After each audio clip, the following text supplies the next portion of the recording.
Hello and good afternoon. My name is Samantha and I am here today to interview our 34th President, Dwight David Eisenhower. As some of you might already know, Dwight D. Eisenhower was a great president indeed. Born on October 14, 1890 in Denison, Texas, and raised in Abilene, Kansas, this blue-eyed, brown-haired boy was destined to become someone. He was shy at times, but loved getting himself into some kind of adventure. You could always tell he was happy when he smiles with this sunny, optimistic disposition. He excelled in sports, especially in football, and continued playing in high school and college. After he finished his years of schooling at West Point Military Academy, he was stationed in Texas as a second lieutenant, where he met Mammy Geneva Dowd, whom he married in 1916. In his early Army career, he excelled in staff assignments serving under General John J. Pershing, Douglas MacArthur, and Walter Kruger. After Pearl Harbor had ended, General George Marshall called him to Washington for an assignment concerning war plans. He became commander of the Allied forces stationed in North Africa in November 1942. On D-Day in 1944, he was the supreme commander of the troops invading France. After the war, he became the president of Columbia University. He soon took leave to assume his position as Supreme Commander of the new NATO forces assembled in 1951. Republican emissaries near Paris persuaded him to run for president in 1952. "I like Ike" was his irresistible slogan. Dwight won a sweeping victory.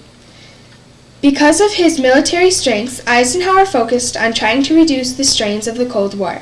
In 1952, the signing of a truce brought an armed peace along the border of South Korea. After suffering a heart attack in 1955, he recovered and was elected for a second term as president. As the segregation of schools began, Dwight decided to do something about it. He said that there would be no second-class citizens in this country. Eisenhower concentrated on maintaining world peace as he watched with pleasure the development of his Atoms for Peace program. After this Republican president finished his full 8 years in office, he retired in 1961 and headed for his farm in Gettysburg with his beloved wife, Mammy.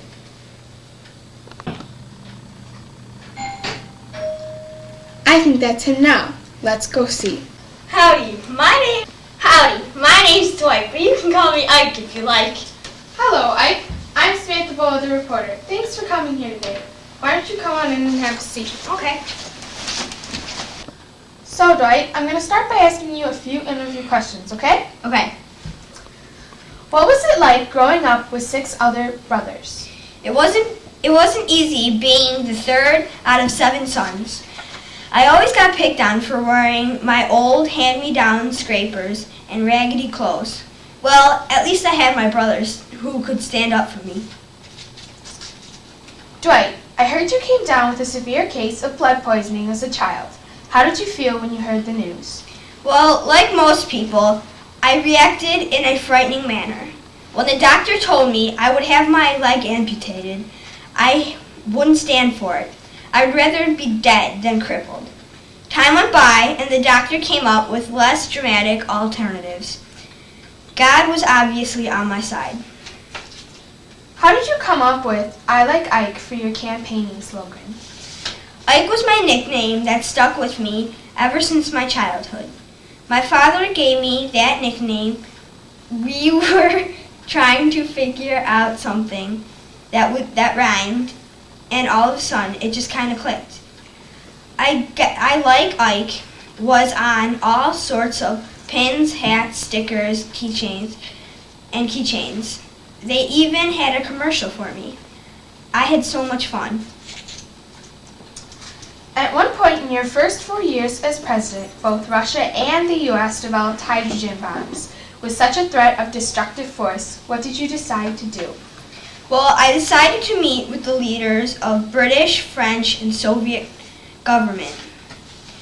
We planned to meet at Geneva in July 1955. I proposed that the Soviets and the U.S. exchanged blueprints of their military establishments. I also suggested that each country can provide each other with photography of their country. They promised that compromised and relaxed some tensions, and the agreement was made. Since most of us don't know much about Mammy Dowd, what was she like as a person? Mammy loves children. She does everything she can for them. She is such a sweet person. She was always putting others before herself and supported me all the way through my years as president. She once said, "I found my career and its name is Ike." You can obviously tell that what a loving person Mammy really is.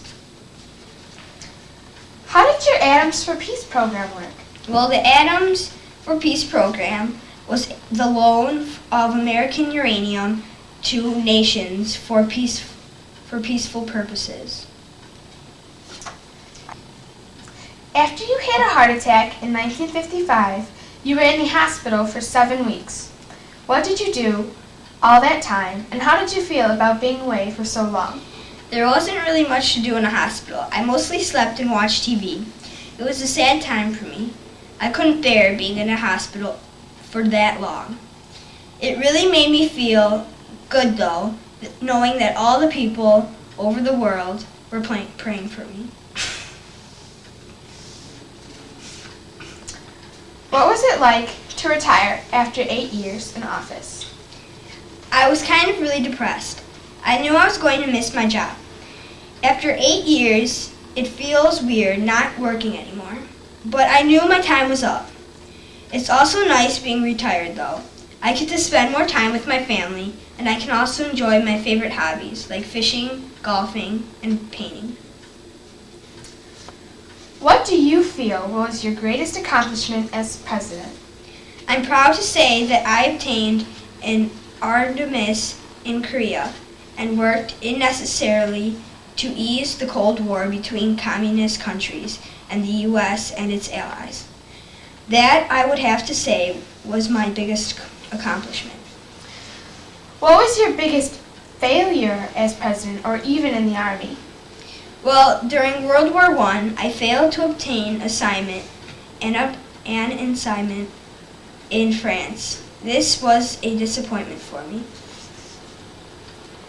What were your main goals that you strived for as president? Prosperity, progress, and peace especially, because of all the wars that were going on. These were keynotes. What way do you inspire all people to follow their dreams? I inspire people because, as you might know, I grew up on a small farm with a very poor family. I always wanted to be in the Army, so I followed my dreams and I did a lot for them. I even ended up being the President of the United States.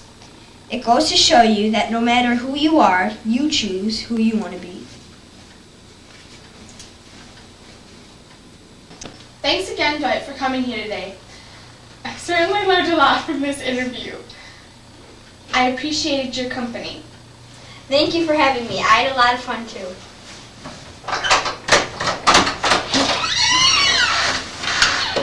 Bye now, take care. Bye.